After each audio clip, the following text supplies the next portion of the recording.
told me you guys were dead. You seem to be pretty alive and well. I want to congratulate Phil Moffitt on becoming head of the Bluegrass Policy Institute. It's VIPPS.org. They're a great group. In fact, many of the founders of it were some of my early friends that helped introduce me to people in Lexington and Louisville and different places. And the fight is a political fight, it's an intellectual fight, it's an organizational fight, but they do a lot of good stuff. You have another website that does votes? Yeah, KentuckyVotes.org. KentuckyVotes.org. You can see how your legislature votes online. It's a great group. And the fight has to be short-term, long-term, and the educational part of the Bluegrass Policy Institute is a wonderful thing. They're big in school choice. I saw somebody passing something out about school choice, and they're connected with free market think tanks around the country that are promoting smaller and constitutional government. There was a little girl, you may have heard about her, she wanted $100 really bad. She said, if I had $100, I'll help people and I'll do good things with this $100. So she wrote God a note, Dear God, I need $100. And the postmaster didn't know exactly what to do with it, so he sent it to the White House. The White House, the president thought, oh, that's a cute little girl and she just wants $100. Told his secretary, send her $5, she'll think that's a lot of money. She got the $5 and her parents taught her to write a thank you, so she wrote a thank you, Dear God, thanks for the $5. Next time, don't send it through Washington, though they stole.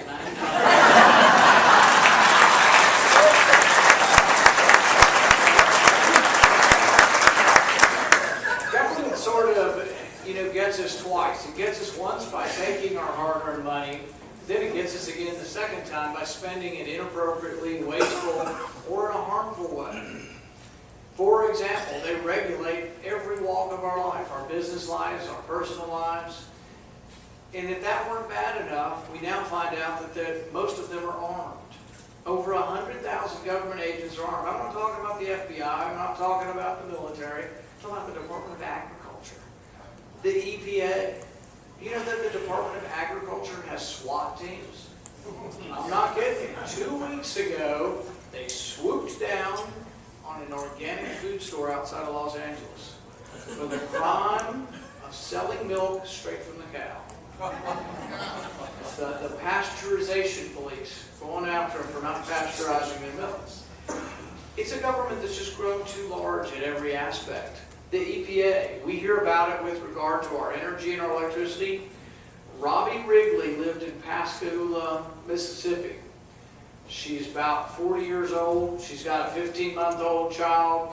They put her in prison for 10 years for putting dirt on some land that she owned. Her father's 70. He's in prison for 10 years. Her father's associate is 80 years old. He's in prison for 10 years also for the crime of putting dirt on their land. They're said to be polluters. They're enormously bad people. They have polluted their land by putting dirt and filling in their land. Now they said, well, how did they have the authority to do that? They said it was a wetlands. Is there a creek on their property? Is there a stream or a pond? Is there any wetland on their property? No.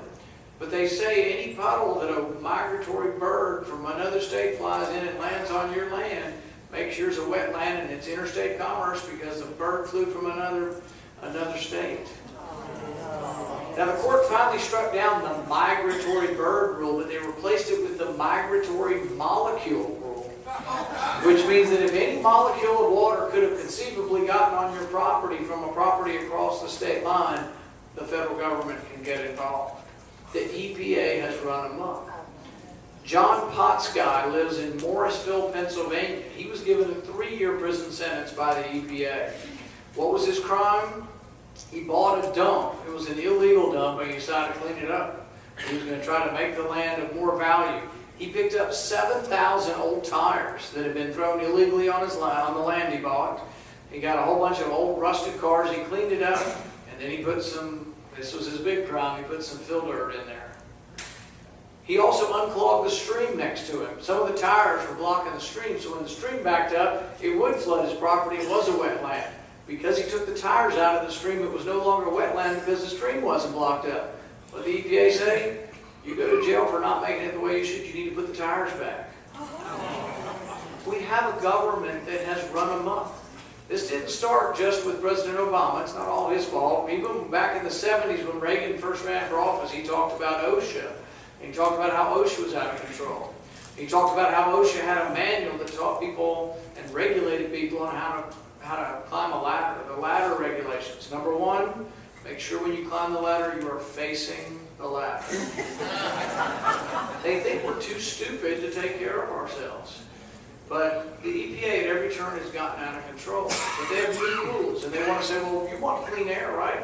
Well, we all want clean air. Do you think anybody wants dirty streams and air that's polluted?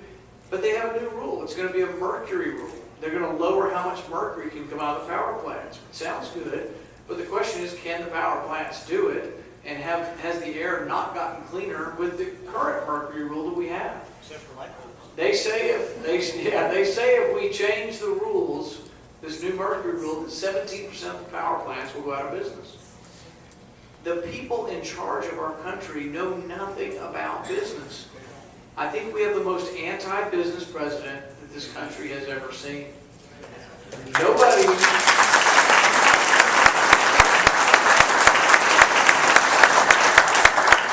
that he appoints has business experience. They appoint radical extremists, radical environmentalists. To give you an idea of who some of these people are, Diane Francis is a Canadian environmentalist, and she's written about how we have this problem with carbon dioxide, global warming.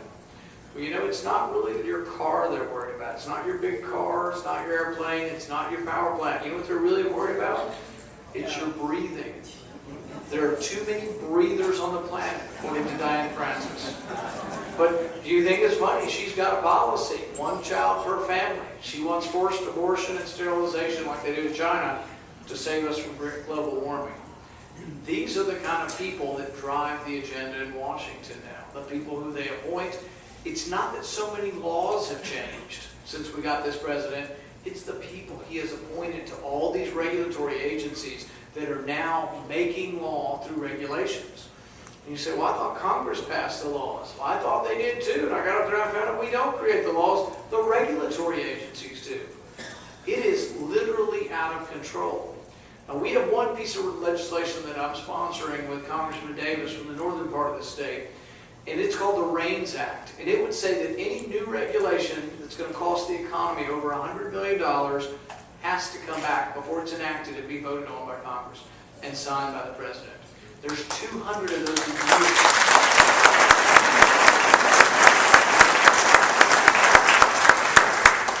Now, you may have heard that we had this big debt ceiling fight recently. August 2nd, it's going to be Armageddon, it'll be the end of the world.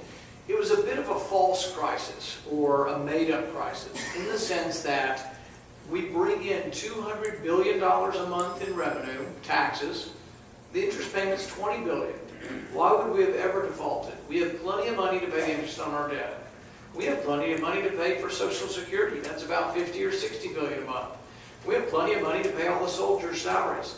But that's what you heard from the president. You might not get your Social Security check, or you might not have your soldiers paid. They're going to show a grieving woman whose husband is in Afghanistan and say, you did this, you Tea Party people did this, or we're going to default and be the end of the world. It was irresponsible of him to do this. We tried to pass a law, and we had a vote. Every Democrat voted against us in the Senate. We had legislation that Senator Toomey introduced and that I co-sponsored that would have told the president, by law, you must pay the interest on the debt, you must pay the Social Security checks, and you must pay the soldiers' salaries. Now, that doesn't fix everything, but that's 3 big items that it fixes. About 70% of your government is paid for through taxes, so you can have that always. So 30% that are borrowed, that is the problem. What would have happened if we didn't raise the debt ceiling? You'd have had a balanced budget immediately.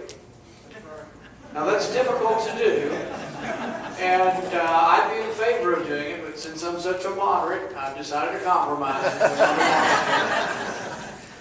But the compromise to me is that they say you won't compromise, you won't compromise.